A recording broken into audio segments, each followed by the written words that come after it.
Hey,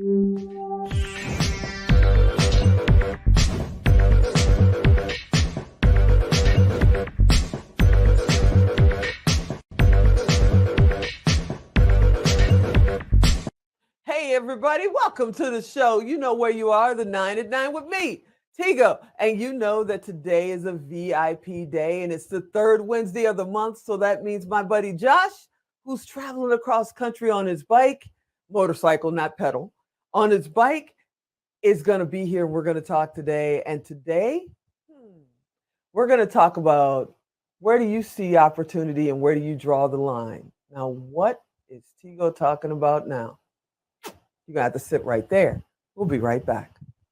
Expert Talk is sponsored by Pod Nation TV, the podcast to broadcast network.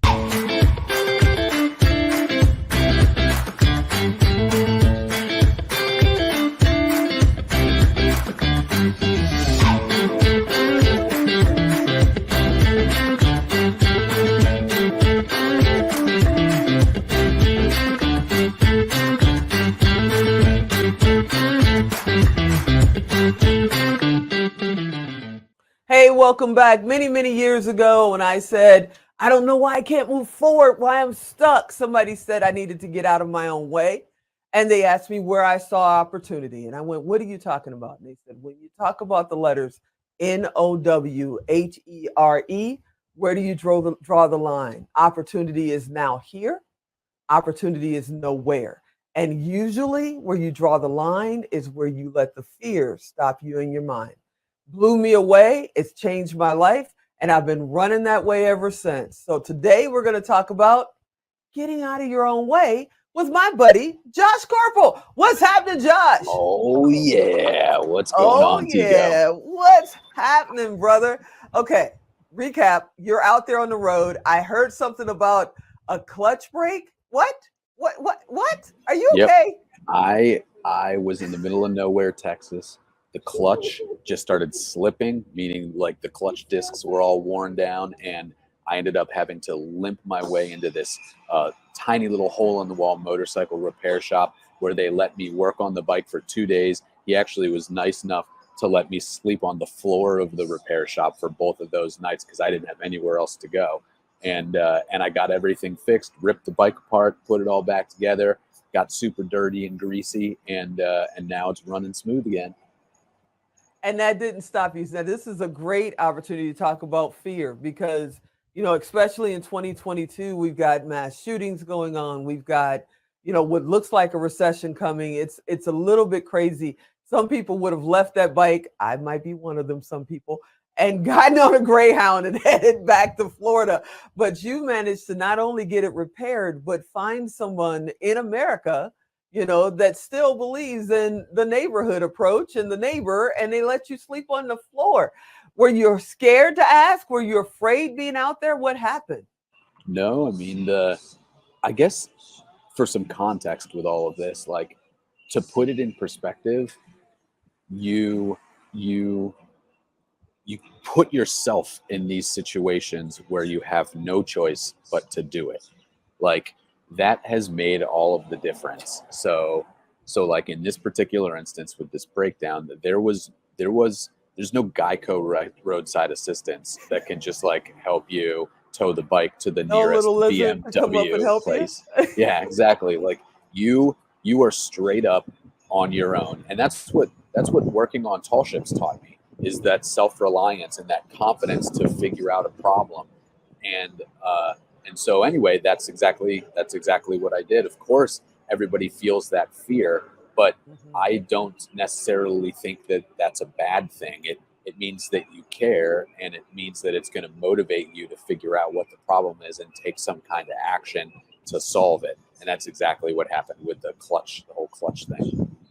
You know, a lot of people started little hobby projects that made them some extra money on the side during COVID.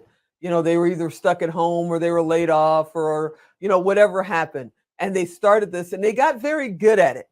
And they want to start a business. They're like, oh, my goodness, I just want to do this for the rest of my life. I love it. I want to start this business, but they're terrified. They're frozen in stone to do it because they're afraid to step away from that safety net of that 9-to-5 job and step out there and just go for it, what would you tell them? Well, I would say, I would say the probably the dumbest thing that you could do is to simply just quit your job completely and go pursue something, because not only are you going to feel all that fear about it being successful and your idea working, but that will most likely put an enormous amount of financial pressure on you, of which is probably not going to make things better. So, so I think when people say that they're afraid to do that, what they're really afraid of is hard work. I mean, and I Mm. say that in the most loving way possible, but to be honest, like, people are weak in my opinion, and if you're not willing to work whatever your idea is, let's say that you want to turn it into a full-fledged business, but if you're not willing to work 3 hours before your 9 to 5 job and 3 hours afterwards, and who knows, maybe you can't because you have a family, you've got kids and other responsibilities, so maybe it's not a full 3 hours, but it is something before and after work, Mhm. to get yourself in a position where you can start making incremental progress towards a goal. If you're not willing to do that, then you should just stop right now. But if that's a possibility for you, that's where you should start. And that takes a lot of the fear away from the whole endeavor. And then once you start to get some momentum, that fear will melt away. The action of doing it dissolves that fear. But most people never get to the action step. They just think themselves out of a good idea. So Mhm. so that's what I would say is, like, take some incremental, small little action steps. So what about going against the grain? I'm sure you get a little bit of pressure, or is everybody just used to Josh is going to do what Josh is going to do? My way, Frank Yeah. Sinatra, baby. But for most of us, when we come up with a business idea or we want to make a change or even change companies, we have family and friends that are, the naysayers. Well, don't do that. Les Brown talks about his family always told him he had a good job at Sears. Don't go do that. What's Yeah. wrong with you? You can't be out there. How do you face your own fear and then also deal with, all the people that should be supporting you and having your back? They're the biggest line to get past because they're telling you not to even try. Yeah, it's a really important point, um, and I don't know how else to say it other than, um, as you go through your life and you start to overcome these challenges and you start to see that most people, if not all of them, they are just as clueless as you are. They are all guessing just like you are, and Uh-huh. and so I've made it a principle in my life now, that I never take real life advice from someone that hasn't tried or already done the thing that I'm trying to do. So of course I'll, welcome people's opinions about it and stuff, but I don't give that any weight really whatsoever. The people that have actually done the trip, they've actually, like, put the miles on the bike. They've gone and lived in another country. They've put the business together, whatever it ends up being. Those are the people that I really listen to, and I try to actively filter out everyone else. Has there ever been any time where you've literally stopped in your own tracks and said, even I'm not going to go out there and do that? That's even bigger than me? Well, yeah, I mean, yeah, of course. Like from like a traveling perspective, I've done Yeah. some pretty stupid stuff, I have to say. And the only reason that I did it was because I really didn't know what it entailed. I was kind of like an ignorance is bliss sort of thing. So I wasn't necessarily afraid. I just said to myself, you know what? We'll just, like, take it and solve problems as they arise.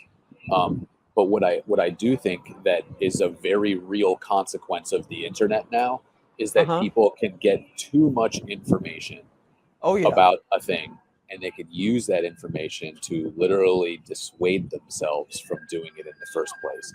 And now that I look back on the stuff that I did, had I known all of the things that would happen, right? Like, I don't know if I would have taken the trip, but in reality, it's those challenges that I faced that that I remember the most, that I'm the most proud of. You know, when I talk to people about the trip, I don't talk to them about, oh, we saw this beautiful sunset in New Delhi. No, we talk about all of the breakdowns that happened and how you got out of it, and the stories that arose.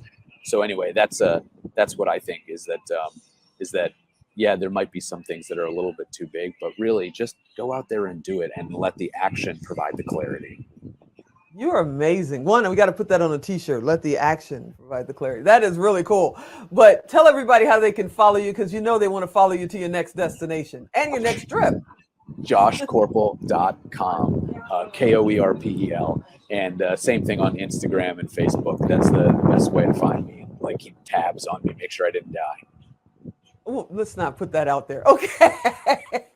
I want to thank you for hanging out this month, man. I can't wait to see what we're going to talk about next month. And yeah, we need to put a GoPro in your helmet and go with you sometimes. I love it. Thank you, sir. See ya. You are the best. All right, everybody. I hope you enjoyed that episode. I hope you come back next time. And yeah, where do you draw the line? NOWHERE. Opportunities are now here. Opportunities are nowhere.